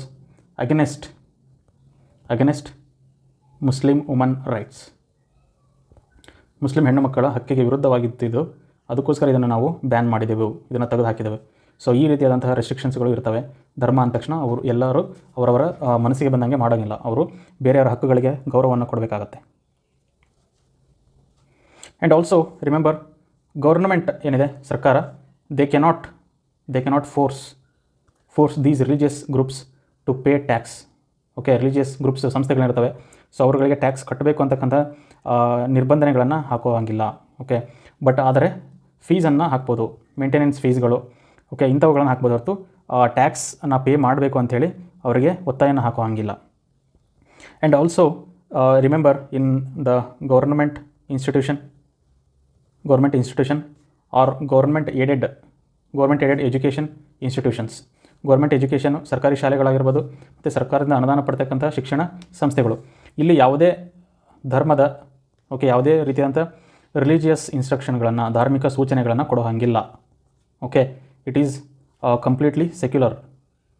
ಓಕೆ, ಸೊ ಅಲ್ಲಿ ಯಾವುದೇ ರೀತಿಯಾದಂಥ ರಿಲಿಜಿಯಸ್ ಇನ್ಸ್ಟ್ರಕ್ಷನ್, ಧಾರ್ಮಿಕ ಸೂಚನೆಗಳನ್ನು ಕೊಡೋ ಹಾಗಿಲ್ಲ. ಅದೇ ಪ್ರೈವೇಟ್ ಆದರೆ ಅಲ್ಲಿ ಅವರು ಧಾರ್ಮಿಕ ಸೂಚನೆ ಕೊಡ್ಬೋದು, ಆದರೆ ಯಾರನ್ನೂ ಕಂಪಲ್ಸರಿಯಾಗಿ ಮಾಡೋಂಗಿಲ್ಲ. ಕಂಪಲ್ಸರಿ ನೀನು ಮಾಡಲೇಬೇಕು ಅಂತೇಳಿ ಮಾಡೋಂಗಿಲ್ಲ. ತುಂಬ ಸಿಂಪಲ್ ಉದಾಹರಣೆ ತೊಗೊಳ್ಳೋಣ. ಸೊ ನಮ್ಮ ದೇಶದಲ್ಲಿ ಕ್ರಿಶ್ಚಿಯನ್ ಸ್ಕೂಲ್ಸ್ ಇದ್ದಾವೆ. ಕ್ರಿಶ್ಚಿಯನ್ ಸ್ಕೂಲ್ಸ್ ಇದ್ದಾವೆ. ಕ್ರಿಶ್ಚಿಯನ್ ಸ್ಕೂಲ್ಸಲ್ಲಿ ಎಲ್ಲರೂ ಹೋಗ್ತಾರೆ, ಎಲ್ಲ ಧರ್ಮದವರು ಹೋಗ್ತಾರೆ, ಹಿಂದೂ ಧರ್ಮದವ್ರು ಹೋಗ್ತಾರೆ, ಇಸ್ಲಾಂ ಪಾಲಿಸರು ಹೋಗ್ತಾರೆ, ಜೈನರು ಹೋಗ್ತಾರೆ, ಎಲ್ಲರೂ ಹೋಗ್ತಾರೆ. ಸೊ ಈ ಕ್ರಿಶ್ಚಿಯನ್ ಸ್ಕೂಲ್ ಏನಿದೆ ಇದು ಪ್ರೈವೇಟ್ ಸ್ಕೂಲು. ಇಲ್ಲಿ ಇವರು ಜೀಸಸ್ನ ಬಗ್ಗೆ ಇವರು ಧಾರ್ಮಿಕ ಪ್ರಚಾರಗಳನ್ನ ಮಾಡ್ಬೋದು, ಆದರೆ ಬೇರೆ ಬೇರೆ ಜನಾಂಗದ ಮಕ್ಕಳೇನ ಥರ ಇವರಿಗೆ ಒತ್ತಾಯವನ್ನು ಮಾಡೋ ಹಂಗಿಲ್ಲ. ಈ ರೀತಿಯಾದಂಥ ವ್ಯವಸ್ಥೆ ಇರ್ತದೆ. ಆ್ಯಂಡ್ ಇದೆಲ್ಲದಕ್ಕೂ ಮೂಲ ಅಂತ ಹೇಳಿದ್ರೆ ನಮ್ಮ ದೇಶ ಏನಿದೆ, we are a secular country. Secular ಅಂದರೆ ಜಾತ್ಯತೀತ. ನಮ್ಮ ದೇಶ ಜಾತ್ಯತೀತ, ಸೆಕ್ಯುಲರ್ ಕಂಟ್ರಿ. ಈ ಸೆಕ್ಯುಲರ್ನ ಪದದ ಅರ್ಥ ಅಂತ ಹೇಳಿದರೆ ದ ಸ್ಟೇಟ್ ದೇಶ ಅಥವಾ ಗೌರ್ಮೆಂಟ್ ಸರ್ಕಾರ ಏನಿದೆಯಲ್ಲ, it should treat every religion equally. ಅವರು ಎಲ್ಲ ಧರ್ಮವನ್ನು ಸಮಾನವಾಗಿ ಕಾಣಬೇಕು. ನಮ್ಮ ಸರ್ಕಾರ ಏನಿದೆ, ಸೊ ಎಲ್ಲ ಧರ್ಮಗಳನ್ನು ಸಮಾನವಾಗಿ ಕಾಣಬೇಕಾಗುತ್ತೆ. ಸೊ ನಮ್ಮ ದೇಶಕ್ಕೆ ಯಾವುದೇ ಒಂದು ಅಫಿಷಿಯಲ್ ರಿಲಿಜಿಯನ್ ಇಲ್ಲ. We do not have the official religion. So ನಮ್ಮಲ್ಲಿ ಯಾವುದೇ ಅಧಿಕೃತ ಮತ ಅಂಥೇಳಿ ಇಲ್ಲ. So we have not declared any single religion as the official religion. Rather we gave freedom to all religions. This is what is a secular country or a ಜಾತ್ಯತೀತ ದೇಶ ಅಂದ್ರೆ ಇದು. ಸೊ ಈ ರೀತಿಯಾಗಿ ನಾವು ಸಂಪೂರ್ಣವಾಗಿ ಧಾರ್ಮಿಕ ಹಕ್ಕನ್ನು ಕೊಟ್ಟಿದ್ದೀವಿ ಫಾರ್ ಇಂಡಿವಿಜುವಲ್ ಒಬ್ಬ ವ್ಯಕ್ತಿ, and also to the religious groups or institutions. ಧಾರ್ಮಿಕ ಸಂಸ್ಥೆಗಳಿಗೂ ಸಹಿತ ಹಕ್ಕುಗಳಿದ್ದಾವೆ, ಇಂಡಿವಿಜುವಲ್ಸ್ಗೂ ಸಹಿತ ಹಕ್ಕುಗಳಿದ್ದಾವೆ. And then the next type of right, fifth one is the cultural and education right. Cultural and education, ಸಂಸ್ಕೃತಿ ಮತ್ತು ಶಿಕ್ಷಣದ ಹಕ್ಕುಗಳು ಇರ್ತವೆ. Cultural and education right. So when you come to the culture, so culture ಅಂತ ಹೇಳಿದ್ರೆ we have different languages. We have different practices, norms. ಈ ರೀತಿಯಾದಂಥ ಸಂಸ್ಕೃತಿಯನ್ನು ಕಾಪಾಡಿಕೊಳ್ಳೋದಕ್ಕೆ ಒಂದಿಷ್ಟು ಹಕ್ಕುಗಳಿದ್ದಾವೆ. ಸೊ ಇದರಲ್ಲಿ ಮುಖ್ಯವಾಗಿ ನಮ್ಮ ಸಂವಿಧಾನ ಮಾಡೋದು it is the language. So mainly ನಮ್ಮ ಸಂವಿಧಾನ ಏನು ಮೆನ್ಷನ್ ಮಾಡುತ್ತೆ, ಆರ್ಟಿಕಲ್ 29 ಸಂವಿಧಾನದ 29ನೇ ವಿಧಿಯಲ್ಲಿ ಏನನ್ನು ಮೆನ್ಷನ್ ಮಾಡುತ್ತೆ ಅಂತ ಹೇಳಿದ್ರೆ, any section of citizens with distinct language or culture, ಅವರದ್ದೇ ಆದಂಥ ಒಂದು ವಿಭಿನ್ನ ಭಾಷೆ ಹಾಗೂ ಸಂಸ್ಕೃತಿ. ಸೊ ಇವುಗಳನ್ನು ಅವರು ಕಾಪಾಡ್ಕೊಳ್ಬೋದು. They have the right to conserve it. Any section, so ಇಲ್ಲಿ ಈ ಒಂದು ಶಬ್ದವನ್ನು ಗಮನವಿಟ್ಟು ನೋಡಿ, any section of citizens. So any section ಅಂದಾಗ it can be minorities or even it can be majorities. ಯಾರಾದರೂ ಆಗಿರ್ಬೋದು, ಯಾವುದೇ ಧರ್ಮದವರಾಗಿರಲಿ, ಯಾವುದೇ ಜನಾಂಗೀಯರಾಗಿರಲಿ, ಅವರು ಮೈನಾರಿಟೀಸ್ ಆಗಿರ್ಬೋದು, ಮೆಜಾರಿಟಿ ಆಗಿರ್ಬೋದು, ಎಲ್ಲರೂ ಸಹಿತ ಅವರವರ ಭಾಷೆಯನ್ನು, ಅವರ ಸಂಸ್ಕೃತಿಯನ್ನು ಕಾಪಾಡಿಕೊಳ್ಳೋದಕ್ಕೆ ಅವರಿಗೆ ಹಕ್ಕು ಇದೆ. ಆ್ಯಂಡ್ ಸೆಕೆಂಡ್ಲಿ, ಇದೇ ಒಂದು ಆರ್ಟಿಕಲ್ 29 ಇನ್ನೊಂದು ಬರುತ್ತೆ ಹಕ್ಕು. ಸೊ ಅದೇನಪ್ಪ ಅಂತ ಹೇಳಿದ್ರೆ, so any education institution maintained by government, ಯಾವುದೇ ಒಂದು ಶಿಕ್ಷಣ ಸಂಸ್ಥೆ which is under the government ಅಥವಾ ಗವರ್ನಮೆಂಟ್ ಏಡ್, ಸರ್ಕಾರ ಅನುದಾನವನ್ನು ಪಡೆತಕ್ಕಂಥ ಸಂಸ್ಥೆ. So they cannot deny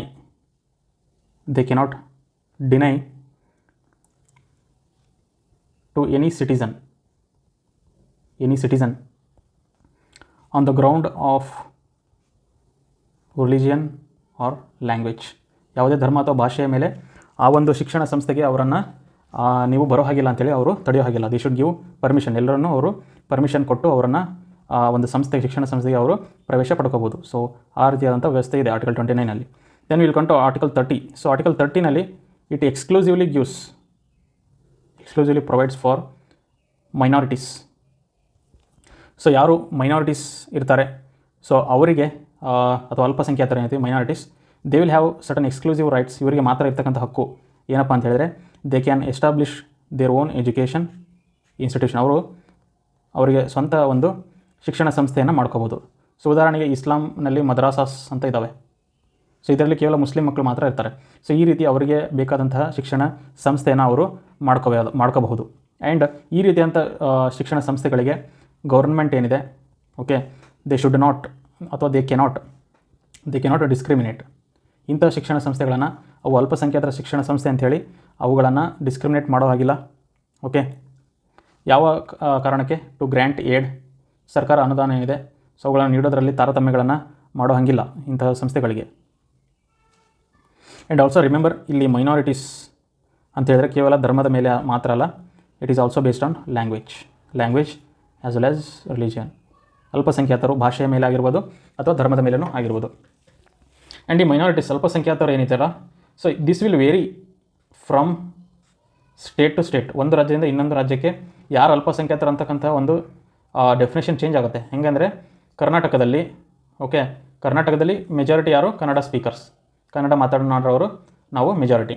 but ಅದೇ ಇಲ್ಲಿ ಮರಾಠಿ ಮಾತಾಡೋರು, ಓಕೆ, ತೆಲುಗು ಮಾತಾಡೋರು, ತುಳು ಮಾತಾಡೋರು, ತಮಿಳು ಮಾತಾಡೋರು, ಇವರೆಲ್ಲ ಅಲ್ಪಸಂಖ್ಯಾತರಾಗ್ತಾರೆ ನಮ್ಮ ರಾಜ್ಯದಲ್ಲಿ. So these R minorities. Okay, but ಅದೇ ನೀವು ಪಕ್ಕದ ಆಂಧ್ರ ಪ್ರದೇಶಕ್ಕೆ ಹೋಗಿ, ಅಲ್ಲಿ ಈ ಆಂಧ್ರ ಪ್ರದೇಶದಲ್ಲಿ Telugu is the majority and ಇಲ್ಲಿ ಕನ್ನಡ ಮಾತಾಡೋರು ಮೈನಾರಿಟಿ, ಅಲ್ಪಸಂಖ್ಯಾತರು. ಸೊ ಈ ರೀತಿ ಅಲ್ಪಸಂಖ್ಯಾತರು ಯಾರು ಅನ್ನೋದು ಒಂದು ರಾಜ್ಯದಿಂದ ಇನ್ನೊಂದು ರಾಜ್ಯಕ್ಕೆ ಬೇರೆ ಆಗುತ್ತೆ. ಸೊ ಈ ರೀತಿ ಅವರ ಹಕ್ಕುಗಳು ಆಯಾ ರಾಜ್ಯದಲ್ಲಿ ಅವರು ಪಡ್ಕೋಬೋದು. ಇಲ್ಲಿರ್ತಕ್ಕಂಥ minorities they will have the freedom to form their own education institution. But ಅದೇ ಇಲ್ಲಿ ಆಂಧ್ರದಲ್ಲಿ ಕನ್ನಡಿಗರು ಅಲ್ಲಿ ಅಲ್ಪಸಂಖ್ಯಾತರು ಇದ್ದಾಗ they will have the freedom to form their own education institutions. Okay, so ಇದಿಷ್ಟು ನೆನ್ಪಿಟ್ಕೊಳ್ಳಿ. ಒಂದಿಷ್ಟು ಮೂಲಭೂತ ಹಕ್ಕುಗಳು. ಇನ್ನೊಂದು ಬಹಳ ಮುಖ್ಯವಾದಂಥ ಹಕ್ಕಿದೆ. Okay, that is article 32. It is right to constitutional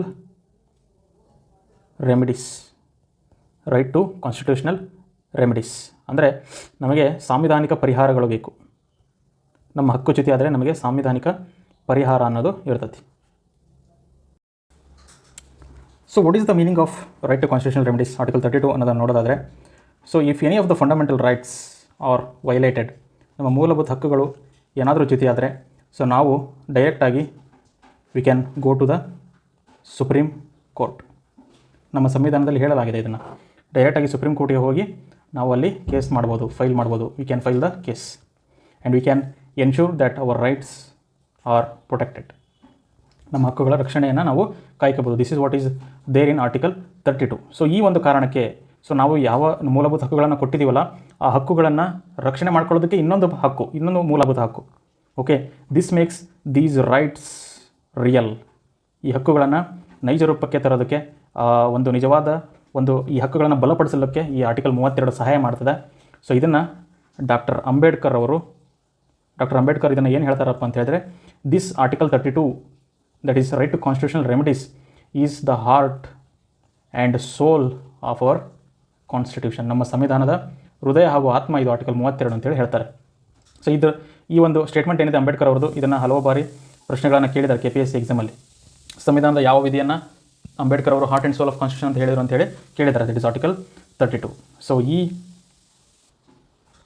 ಪ್ರೊವಿಷನ್ನ ಅಡಿ, ಈ ಒಂದು ಆರ್ಟಿಕಲ್ 32ರ ಅಡಿಯಲ್ಲಿ ಸುಪ್ರೀಂ ಕೋರ್ಟ್ ಏನಿದೆ, so they are bound to protect the rights. ಅವರು ಕಂಪಲ್ಸರಿಯಾಗಿ ನಾಗರಿಕರ ಹಕ್ಕುಗಳನ್ನು ಕಾಪಾಡಬೇಕಾಗತ್ತೆ, ರಕ್ಷಣೆಯನ್ನು ಕೊಡಬೇಕಾಗತ್ತೆ. ಈ ಒಂದು ಮೂಲಭೂತ ಹಕ್ಕುಗಳನ್ನು ರಕ್ಷಣೆ ಮಾಡಲಿಕ್ಕೆ the court will issue the writs ಅಥವಾ ಬರಹಗಳು ಅಂತ ಹೇಳ್ತವೆ.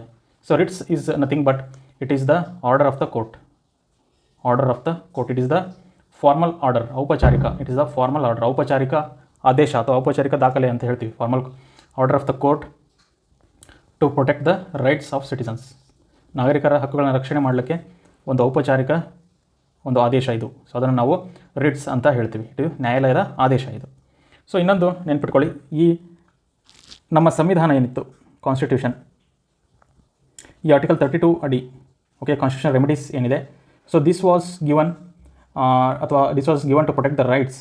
ಓಕೆ, ಬಟ್ ಯಾರೆಲ್ಲ ಕೋರ್ಟಿಗೆ ಹೋಗಬೇಕಾಯಿತು ಅಂತಿದ್ರೆ, ಯಾರ ಹಕ್ಕು ಚ್ಯುತಿಯಾಗಿದೆ, ಯಾರಿಗೆ ಆ ಹಕ್ಕಿನ ಒಂದು ಗುರಿ ಇತ್ತು, ಆ ಹಕ್ಕಿನ ಗುರಿ ಸಿಕ್ಕಿಲ್ಲ, ಸೊ ಅಂಥವ್ರು ಮಾತ್ರ ಕೋರ್ಟಿಗೆ ಹೋಗೋದಾಗಿತ್ತು. So that was called as the locus standi, the principle of locus standi. ಅಂದರೆ ಯಾರಿಗೆ ಹಕ್ಕುಚ್ಯುತಿ ಇದೆ ಅವರು ಕೋರ್ಟಿಗೆ ಹೋಗಬೇಕು ಅನ್ನೋದಿತ್ತು, ಅವ್ರು ಮಾತ್ರ ಹೋಗಬೇಕು. ಸೊ ಹೋಗ್ತಾ ಹೋಗ್ತಾ ಏನಾಯಿತು, ನಮ್ಮ ಕೋರ್ಟ್ಸ್, ಸುಪ್ರೀಂ ಕೋರ್ಟ್ಗಳು they brought the concept of public interest litigations. Public interest litigation ಅಂದರೆ ಸಾರ್ವಜನಿಕರಲ್ಲಿ ಆಗ್ತಕ್ಕಂಥ ಏನಾದರೂ ಒಟ್ಟಾರೆ ಹಕ್ಕುಚ್ಯುತಿಗಳು, ಒಟ್ಟಾರೆ ಒಂದು ಜನಗಳ ಹಕ್ಕುಚ್ಯುತಿಗಳಾದರೆ ಸೊ ಅಲ್ಲಿ ಪಬ್ಲಿಕ್ ಇಂಟ್ರೆಸ್ಟ್ ಅನ್ನೋದಿರುತ್ತೆ. ಓಕೆ, ಸಾರ್ವಜನಿಕ ಹಿತಾಸಕ್ತಿಯನ್ನು ಕಾಯಲಿಕ್ಕೆ ಅಲ್ಲಿ ಯಾರಾದರೂ ಕೂಡ ಕೋರ್ಟಿಗೆ ಹೋಗ್ಬೋದು when there is public interest. So ಉದಾಹರಣೆಗೆ ಚೈಲ್ಡ್ ಲೇಬರ್ ತೊಗೊಳ್ಳಿ. ಓಕೆ, ಸೊ ಇಲ್ಲಿ ಆ ಮಕ್ಕಳು ಕೋರ್ಟಿಗೆ ಹೋಗೋದಕ್ಕೆ ಸಾಧ್ಯ ಇಲ್ಲ. ಸೊ ಅವಾಗ ಯಾರಾದರೂ ಬೇಸ್ಡ್ ಆನ್ ಪಬ್ಲಿಕ್ ಇಂಟ್ರೆಸ್ಟ್, ಸಾರ್ವಜನಿಕ ಆಸಕ್ತಿ ಹಿತಾಸಕ್ತಿಯಲ್ಲಿ ಅವರು ಕೋರ್ಟಿಗೆ ಹೋಗಿ ಆ ಕಂಪ್ಲೇಂಟನ್ನು ಮಾಡಿ ಈ ಮಕ್ಕಳಿಗೆ ಅವರ ಹಕ್ಕನ್ನು ಒದಗಿಸಿ ಕೊಡ್ಬೋದು. So this is what is public interest litigation. So ನಾವು will see finally what is the difference between fundamental right, ಮೂಲಭೂತ ಹಕ್ಕು, ಮತ್ತು ಸಾಮಾನ್ಯ ಹಕ್ಕು ಅಥವಾ ordinary right. So what is the difference between fundamental right and ordinary right ಅಂತಕ್ಕಂಥದ್ದು ನೋಡೋಣ. So ಮೊದಲನೇದಾಗಿ ದ ಫಂಡಮೆಂಟಲ್ ರೈಟ್ ಏನಿದೆಯಲ್ಲ, this is protected. Okay, this is protected and it is guaranteed by constitution. ನಮ್ಮ ಸಂವಿಧಾನ ಇದನ್ನು ರಕ್ಷಣೆ ಮಾಡುತ್ತೆ. ಓಕೆ, ರಕ್ಷಣೆ ಮಾಡುತ್ತೆ ಹಾಗೂ ಇದನ್ನು ನಮ್ಮ ಜನಗಳಿಗೆ ಗ್ಯಾರಂಟಿಯಾಗಿ ಕೊಡ್ತದೆ ನಮ್ಮ ಸಂವಿಧಾನ. And whereas ordinary rights ಏನಿದಾವಲ್ಲ, ದೀಸ್ ಆರ್ ನಾಟ್ ಗ್ಯಾರಂಟೀಡ್. ಇವುಗಳನ್ನು ನಮ್ಮ ಸಂವಿಧಾನ ಗ್ಯಾರಂಟಿಯಾಗಿ ಕೊಟ್ಟಿಲ್ಲ. Okay, but these are provided through law. ಒಂದು ಕಾನೂನಿನ ಮೂಲಕ ಕೊಡ್ಬೋದು. And these can be enforced through law.